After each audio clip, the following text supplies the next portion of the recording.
Ironman 70.3 World Champs 2022. Let's get into it today. So we're a little bit of a ways out from the race here, a couple of days, but a little over a week.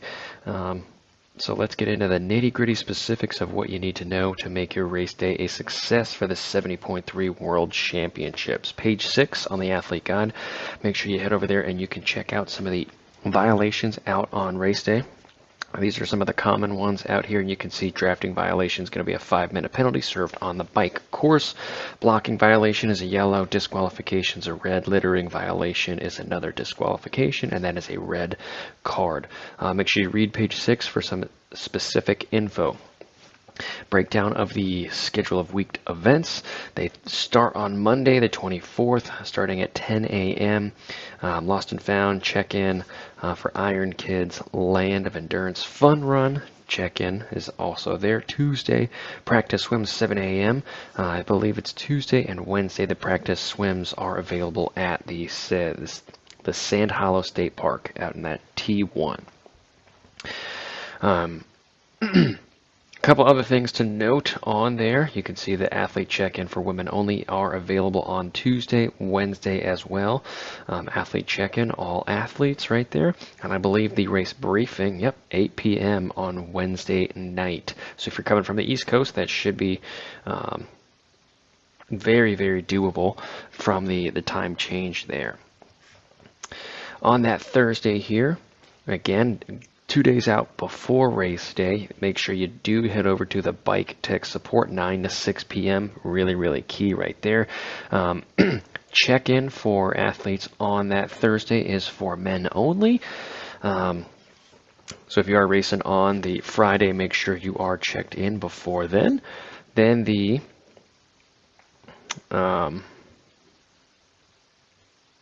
Then on Thursday as well, you have from noon to 6, you have your age group professional, pretty much everyone, bike and bike check-in from 12 to 6. And then 2 hours later from 2 to 6, you have your run bag check-in at the T2. Make sure you are going to 2 different transitions. T1 is in that Sand Hollow State Park, and T2 is in Tabernacle Street, excuse me, not state.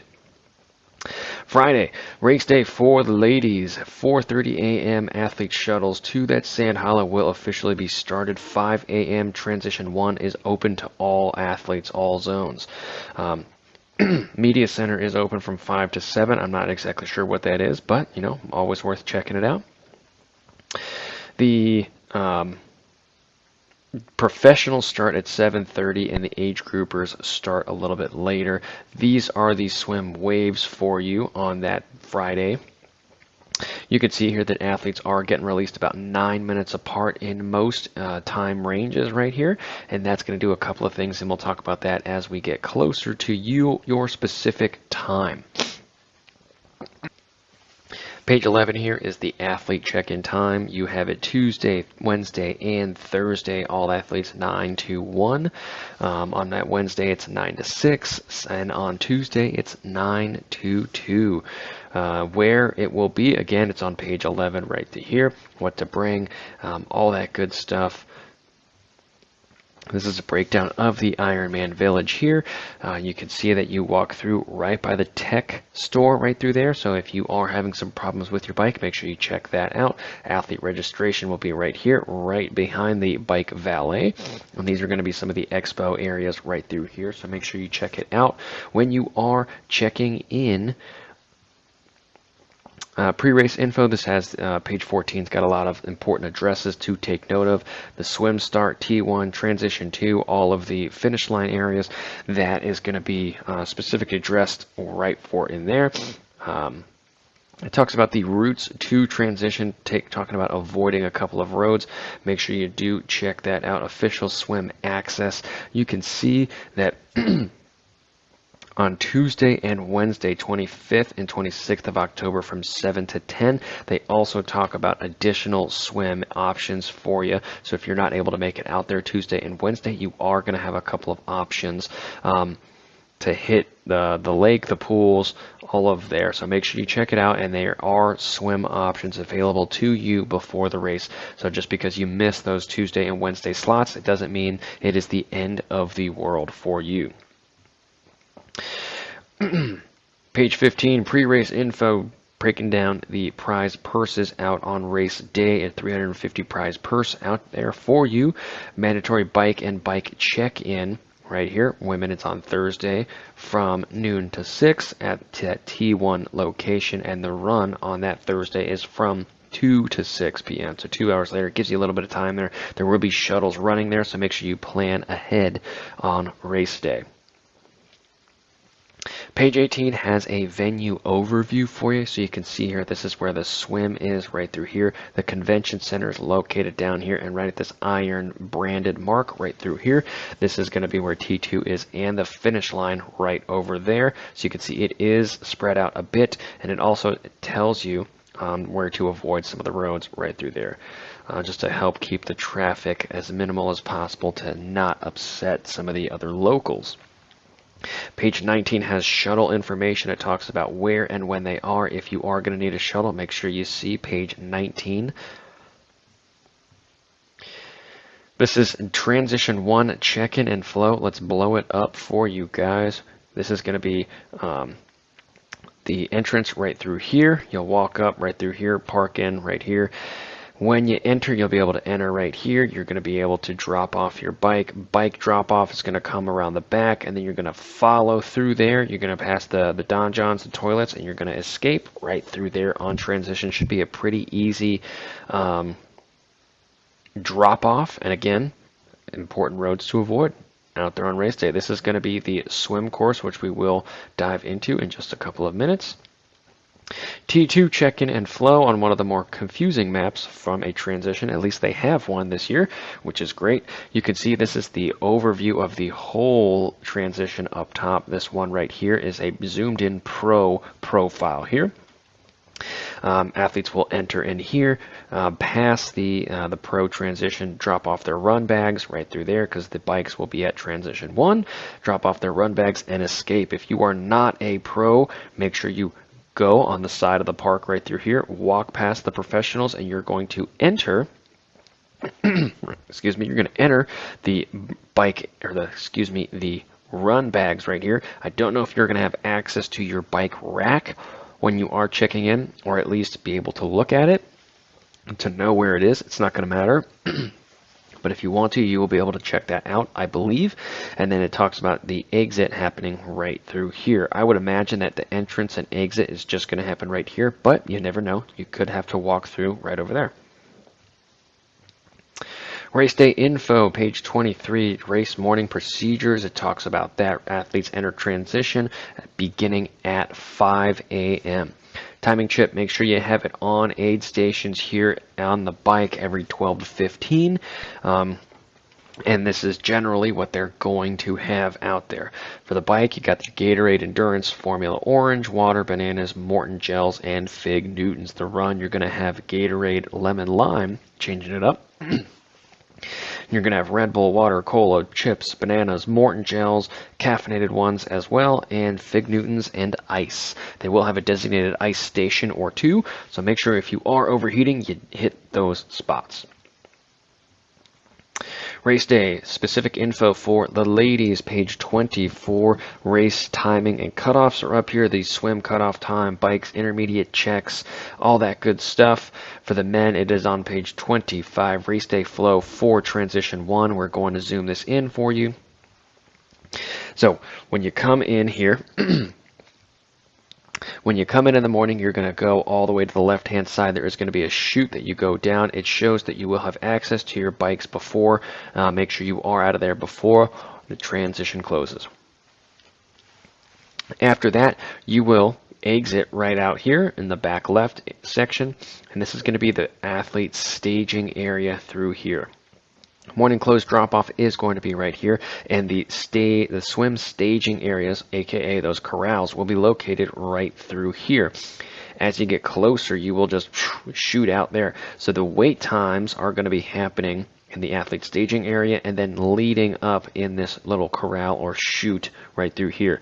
Tensions are going to be high, and you are going to be very, very, you're going to be open to the possibility of getting really nervous right through here. Don't let that happen, okay? And just, be mentally focused on you and your race, and don't be afraid to chop it up with a couple of athletes around you to help keep some of those nerves at bay. Once you do the swim, you're going to start over here, and you're going to go in a clockwise fashion, and you will finish right through here. The swim to bike flow, you're going to follow the purple areas. If you're a pro, you're going to peel off right through there in your pro transition area. If you are not, you're going to go run all the way back to the T1 bags right here. There's going to be a warming tent. Change tents are here. Afterwards, you're going to drop your bag off. This is going to be a race where if you are able to kind of leave your bike shoes on the bike, that would be advisable here, simply because of the run length that you are going to have to travel. So if you are going to run with your bike shoes, it's going to open up a possibility of a lot of possibilities for you to roll your ankle in those bike shoes, simply because the transition is so long here. Drop your bike off, grab your bike, and then exit the area right through here. Bike mount line is the same for the age groupers and pros from my understanding, and you are going to get on your bike and then ride out through there. And that's a breakdown of the Swim Smart checklist that they always put up is on page 27, and you can check that out if you want to. This is a breakdown of the swim waves, and again, they are spread out about 9 minutes apart. For the shuttle load times, they do have some specific times that they will be loading athletes out there. I don't know how stringent they are going to be on that. They might just be taking athletes whenever they can. So if you do want to get out of a shuttle a little bit earlier, don't be afraid to if they are not checking your age. Swim course on race day, we talked about how you're going to exit and enter and all that good stuff. Again, swim staging area is going to be to the back, and then you're going to flow through the right of transition. You're going to hop in the water, and it is going to be a one loop swim, a giant triangle. What you're going to be running into on the way out is a number of different things. The first is everyone's going to be coming super fast. The water is going to be a little chilly, which is to be expected, no big deal. But when you combine that with the sun, right, with the other athletes' anxieties just all around you, you're going to experience a very, very rough start in general. And that's going to last probably until this fourth sighting buoy on this map right here. After this point, things are going to start to die down. But up until this point, it's going to be very, very challenging out there on race day. Biggest tip I can get for you is just get through this spot. This is going to be one of the only times where I'm going to say don't be afraid to kind of go with the pack a little bit, but let the others drive the pace for you. So for these first 400, 500, maybe even 700 yards out here, you're going to be going faster than you probably should. It is okay if you are with a group, but if you are alone, then you need to back things off and kind of find yourself and evaluate what is going on around you. The goal of this first long stretch is to arrive at this corner with a group of people. Normally, that's not the case. Normally, you want to kind of go off and do your own thing. But if you can arrive here, at with a group of 4, 5, 6 other people that are driving the pace for you, that would be great. That's a perfect scenario. Usually it doesn't happen. Usually there's only 1 or 2 people that are doing that. But if you can get there with a bigger group, that would be great, because as you start to turn here, again, anytime there's a turn out on course, people do kind of glob together. They forget what they're doing. They forget what is actually happening. Since this is a world championship, you're going to have less of that. But believe it or not, you're still going to have it. The swimmers just aren't strong enough to really know what to do all the time in the water, believe it or not. So when you get here, this is going to be your first opportunity to kind of jump into that mid-pack of the group you are with, or to kind of jump a couple of people out on the swim course. And what I mean by that is just keep moving, right? Even if you can't see this buoy, realize it's almost a 90-degree turn right here. So if you turn and you miss a degree or two, it's not going to be a big deal for the first 50 yards. Simply because you are going to be going to that next buoy no matter what direction you are in. Okay, 9 times out of 10, someone will go with you just because they don't see it either. Or if you see a big group of people, 5 feet off the course, don't be afraid to follow them because, they will correct themselves. And also, if they can pull you along for a little bit longer, great. Same thing for this second turn right here. This is going to be another point where you can kind of jump some people, drop some people, whatever you want to do. And from this second to last sighting buoy on the first loop to about this fourth last one coming back in, that's going to be the bread and butter of this swim course right through here. So for the first half on this stretch, establish yourself, be with a group somewhere. Perfect scenario. After that point, coming all the way around, you should be starting to move up towards the front of that swim pack, but, keep your effort in mind. And if you are starting to go into the red a little bit too much, then you need to back things off. Because this course is all about saving yourself for the big, big hill on the bike up until that point. Okay, so if you are just going all the way in the red up until this point, back off, recover, give yourself some time to kind of get the heart rate come back down and get your legs settled and all that good stuff for the bike. But in that perfect swim scenario that we did just talk about, at this point you are going to start to put it on cruise control right through here. Start kicking your feet a little bit more, getting yourself ready to rock and roll. Desert air is probably going to be a little chilly in the morning. The water's already chilly anyways, so don't be afraid to kick your feet and get them rolling and keep your arm turnover consistent through here. As you get closer and closer, make sure you do not increase your sighting per stroke.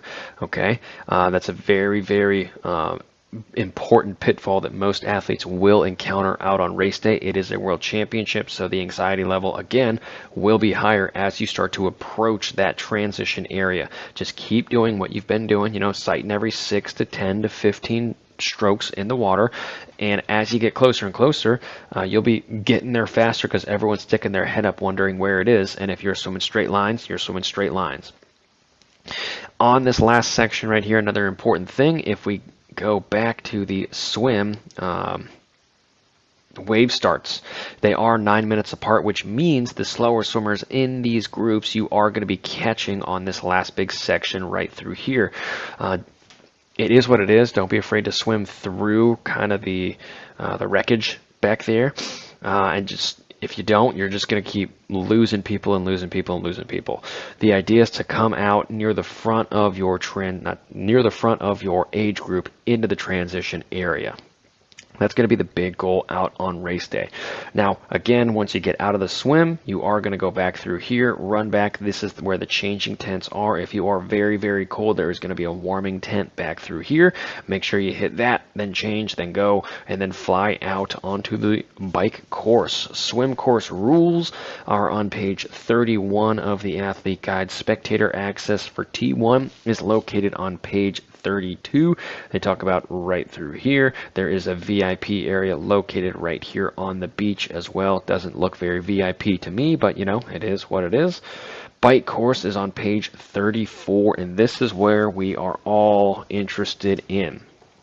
So what we're going to do here is we are going to talk about some of the profiles and things like that, and then we're going to dig into the what everyone's wondering, the best bike split, the course profile power that is needed on a race like this. So once you get out here on the swim, you're gonna ride along here, and then you're gonna do a little S curve right through here. So once you get up to this highway, you're gonna climb up a little incline right through here, go under the bridge, which is located. If we zoom in here and turn it into a satellite for you, you can see here you are going to be climbing up a little bit of an incline, and then you're going to be going on the wrong side of the road right through here, and then you're going to be turning around. This is the highway right through here. And this section, more often than not, you can see here, this is the swim, and we will be going out through here, underneath, back on the highway, and then out, okay? And if I zoom out here, turn it into a map for you guys. This out and back section right here, about mile 12, 12 and a half, that is going to be the point at which most athletes realize that they have gone way too hard on this course. They won't realize it up until then. You know, this is going to be about the 40, 45-minute mark for most athletes on race day. You really need to monitor your power, your pace, all of that stuff. This is not like a regular Ironman where you're going to be going with a group of people, and if there is 2 or 3 individuals that are going crazy, you just have to let them go. This is a race course where you do have to monitor your power and your pace and your effort, but you also have to keep some of the other individuals in mind. If 1 or 2 people go, that's not the end of the world, but if you have a group of 9 or 10 people that are flying up the road, you're going to have to weigh your pros and cons with that group. If you know there are a lot of strong runners in that group, you are going to have to kind of stick with them. On a course like this, it's going to be much more beneficial to stay with the pack until you get to about this area out on course, which is the big one. So once you go underneath the overpass, or I guess over the overpass, on the way out of the bike course, that's going to be your first test out on the bike. That's going to come at mile 6, 6.5. You're going to have 9%, 10% in a couple of different places out there, and this little test from mile 6.5 to mile 7.5, let's call it, a little bit longer, about a mile hill, is going to take the stuffing out of your legs if you're not careful. That's going to be the first wake-up call, but most athletes will be able to power through this 1 mile incline here, since it is so early on in the race. This should be kind of viewed as a just get uphill and get up it around some individuals that are ready to rock and roll. Worst case scenario out here on race day is if you get at the top of this hill and you are all alone. You are kind of in no man's land. You're not in sight of the group in front of you, and there's no one behind you, and you're just all alone. That is worst case scenario there. If that happens, ride to power, ride to your best bike split, and just cruise or just hit your targets from there. If you are, best case scenario, in a group of 5 to 10 individuals that are all going, what you want to do is approach this in the first third of that group and allow some of these faster individuals to climb up it, or some of these more enthusiastic individuals to climb up this hill, and kind of let them pull you along at this point. At 10%, it's kind of everyone's going to be going for themselves anyways. But if you can hang on to that group there, you can save some watts, you can save some BPMs right in through this section, and then you can use some of these downhill or rolling sections through here as a possibility or option to kind of move yourself back up into this pack. If you are in that pack, just realize after you start passing people, then if you enter the draft zone of the person in front of them, then you have to pass them as well. So weigh these with pros and cons. You might not always want to jump the person in front of you if they aren't far enough back from that person in front of them. Now, another thing that is also on a lot of people's minds is the drafting penalties that were doled out at Kona this year. I don't know how many race officiating crew members there are going to be at a race like this, but I am going to envision there are going to be a couple of extra people out there on this race day. So again, you're going to have to watch for that as well. Now, once you arrive at that 7.6, then pretty much the rest of the time, there's hills, but it's nothing crazy except for a couple of different spots until you get to the big hill right through here. Okay. What that means for you is this section right here, you can see here 3-4%, and there's a couple of 5%ers in here for a little bit, but again, it's nothing crazy. Of course, you're going to have the climb up right by the park through here. That is a bit tough. You are hitting, let's just zoom in here so you don't have to just look at the bottom of my computer screen. There is going to be a couple of sections in this hill right here where it is very, very challenging, but these sections do not last for an extended period of time. You can see that it lasts overall. The hill is a long one at 29.8. You arrive at the top at 31.8, and then there's undulating stuff afterwards, and that's pretty much what you're going to have here. You're going to have extended rolling hills. The rolling part It's kind of with an asterisk. They're going to be a little bit steeper than you want them to be, but that is what it is out there on race day. Now, once you get to the back here, mile 34, where that orange dot is, this is going to be the start of that big hill, believe it or not. So from mile 34 all the way up to 46, you are going to be working. So this is going to be the section that you need to save yourself for on race day. This whole blue section right here, this is going to be where the race is won and lost from a positioning standpoint on the bike. You want to arrive at the top of this hill in contention with the other leaders. You don't want to be more than 15 minutes behind them. You don't want to be 30 minutes in front of the people that are chasing you, because if that's the case, then either you have done something very, very wrong, or there was a catastrophe behind you. But either way, arriving at this point, this is going to be where you're just going to slowly ratchet the power up and up and up. You are going to have a little bit of a break climbing up that Snow Canyon State Park right through here, instead of just going straight up from here. And then again, from there, you are going to have a little out and back section right through here. And you can see 3044 right through here. And then once you get back through here, 3047. So it's not a lot of elevation gain through this point right through here. You need to use that to your advantage. And you are going to be able to get your legs back a little bit. The smart money is on the athlete who uses this section to keep the speed high, but the heart rate low and the power manageable. Okay, the athlete that really crushes this section and puts their stamp on this out and back section is going to be the athlete that usually struggles on this long extended climb through there.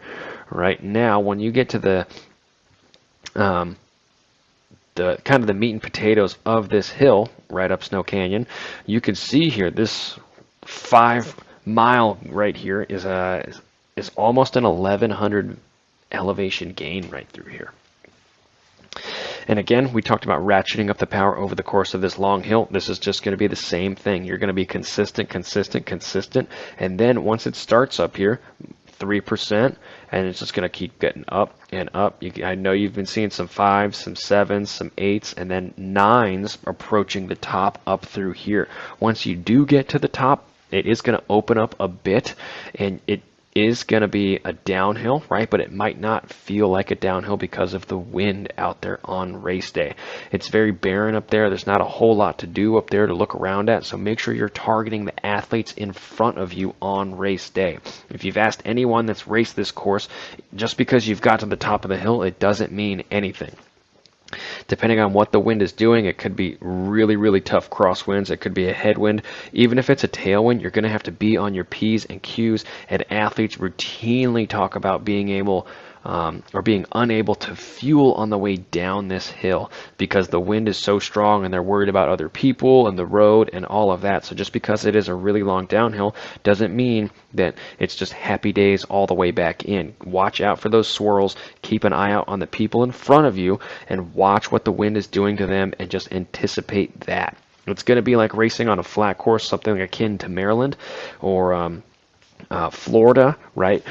Where the wind just kind of swirls and plays a huge part of the day. This is going to be very, very similar. So watch the athletes in front of you, and if you see that the wind is kind of pushing them towards the side of the road, make sure you drift out a little bit if it's safe, so the wind, once it hits you, you have a little bit of a buffer zone, and you're not totally caught off guard right through here. Use your chances to fuel when the wind is not overly aggressive, and most of all, be safe coming down this downhill. Last major thing that we got to talk about on the way down, you're going to want to keep moving your pedals, even though your power should be low and your speed should be high.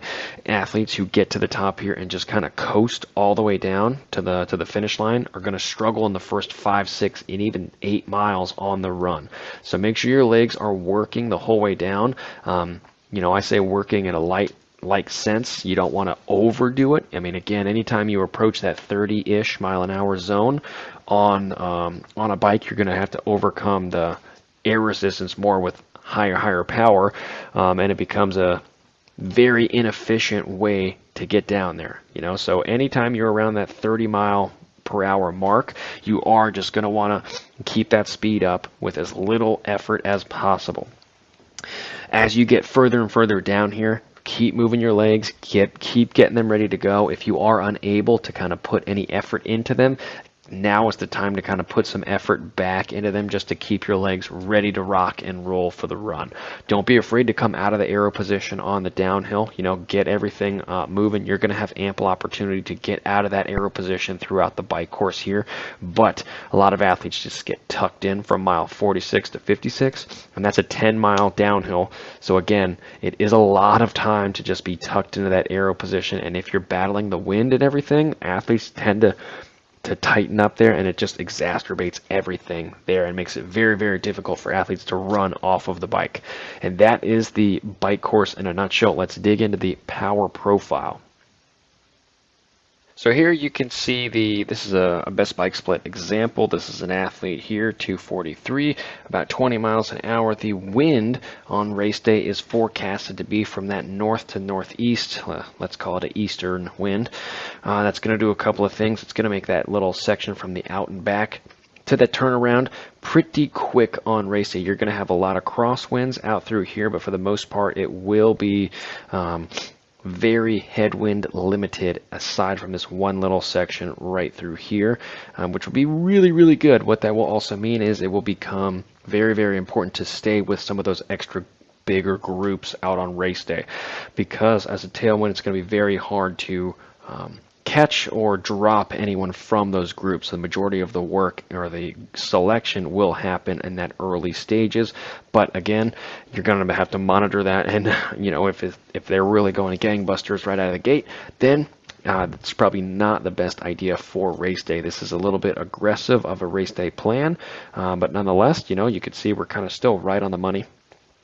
From there, from a power plan, you can see a couple of things that we were talking about in the video before. Right off the bat, this is the out and back section right through here. You can see that that power is one of the most consistent out on race day. It's also lower. After that section, it does pop up simply because the terrain, it's unavoidable. 9-10% extended period of time through there. So again, it is high. You can also see here that for this athlete, 240 watts, that is probably the highest power, at least consistently, they're going to be doing. And the other areas where it does pop up, it doesn't pop up for very long, and it's usually about 10 to 15 watts lower in the other sections. You can also see on the downhills throughout here, you can see that there is power being put out right through here, 163 watts, as opposed to the average power, which is 193, 195, let's call it, for race day. So your legs are still moving on the downhill for sure. This early pop that we talked about going over the overpass, again, that's going to be the first period of time where the power should be really, really high out there. And if we go to our time analysis, one of my favorite things to do here on race day, if we go and we say, let's increase the power, sure, by 6%, where's the biggest time save that we are going to have? This little out and back section, it will save you a whopping 7 seconds. On an earlier section right through here, you can see it on the bottom of this little profile. If we do increase, we are saving a 6.6 second gain right through there. Early pop right over the overpass, we're saving 6 seconds right through there. And then again, we are saving, my computer will select it, up the hill right through here, the major hill right up Snow Canyon. If we do pump up the volume a little bit near the top, we are going to save 10 seconds right there. So again, weigh your pros and cons, watch the battles out there. And from a 5-6% gain right here, you can see we're saving about 2 minutes and 40 seconds because of the accumulated time over and over and over. Another area where you will save about 2.5 seconds is at the end from a 5% increase in that power production. So again, if you are looking to shave some time off, make sure you do look at this. Make sure you also look at what that does to TSS, your intensity factor. In this case, I don't think it is valuable or realistic for you to do that and also run really, really well off the bike, because you can see that the run is the next part. Let's zoom out here, doing a little recon myself. And you can see this is a 2-loop run course, and it goes up and down and up and down. All right. So out on race day, from the early stages to about, let's call it 3 miles, right? It is a uphill drag. From that 3 miles all the way down to 6 miles, it's a downhill, and then you just rinse and repeat with a little bit extra at the end. Coming out for those first 3 miles, you need to pace yourself now more than ever. Make sure you evaluate what happened for nutrition. Make sure you evaluate what happened on your pacing, all of your stuff on the bike. You should realistically be doing that in the last 10 miles anyways, because it is going to be a downhill and you are going to be able to easier put out some of that higher speed on the bike with very, very little effort in a lot of places, usually. On the run, you know, anytime you're running up the hill, you're not saving a whole lot of time if you're walking, right? You are allowed to do that. That's going to lose you the least amount of time there, as opposed to walking downhill for 3 miles. So if you are walking up or alternate that run walk, that's okay. A lot of successful run splits will have that run walk up the hill here. On the way back down, try to run as much as you can. I mean, there are going to be some sections where it does get pretty steep. -5% is an example right through there. But if you can minimize the times where you are walking or slowing down excessively during the downhills, you are going to be able to catch a lot more people, because everyone is going to be running up the hill or trying to run up the hill the whole way, and walking down the hill, or just trying to get down the hill. Where if you are using gravity in most sections, that's great. I will warn you, there are a couple of sections on the downhill right through here, specifically coming out of the golf course, and then also coming back into town right through here, where it is very, very difficult to maintain that run, and you might have to shuffle down or just walk down these super steep inclines, okay? Totally okay. And again, risk versus reward. You're going to be really, really quad dominant on a lot of these downhills, especially the really, really steep ones. But just try to get down there as fast as possible, just like we did on the bike for those last 10 miles. Try to get down as fast as possible with as little effort as possible. Use gravity, have it be your friend, okay? And then on that second loop, this is going to be where you're going to kind of put your stamp on it from this downhill mark right here. That's where the real race starts at mile 3. Mile 3 in for those last 10 miles, that's going to be the bread and butter of this course. Most athletes that really push it for these first 3 are going to get caught at mile 11 or 12 on race day. It's simply because it's too much time in the red. You just can't do it no matter how fast you are, for most people. So on that second loop, and I'll zoom in here so you can see the satellite view. You can see you run right around the golf course, and some of these sections are going to be very, very tough. I'm going to warn you that right out of the gate. This is going to be an area where people put their stamps on the course. This is going to be the area where people break away from others. And you can see where it's coming on this second loop. Mile 9 3/4 is going to, or 9.3 is going to be coming right through here, and this is going to be where athletes start to pull away. Once you get out here, back onto this main drag right through here, that is going to be the point in time where you see most pictures or most media things where this is where they pulled away on course, this is where they put their stamp on it, right through here. But that's all set up through the inclines out on race day. Use them, do not blow up on them, watch your power. It is a power friendly course. Make sure you're watching your heart rate, cadence, pretty much everything, and don't get super caught up in the world environment on race day. Very, very common for athletes to get on the run, not having the bike that they wanted, and say, you know what, screw it, I'm just gonna freaking go for it. That's going to be the athlete that's walking for those last 3-4 miles all the way back into town. So make sure you go easy for those first couple of miles. Use the downhills to your advantage. Fuel as you can, okay? And then after about 4 or 5 miles, evaluate what's happening, and if you need to change anything, change it. Okay, these are your keys for race day success out on the 70.3 2022 Ironman World Championships. Good luck to everybody racing.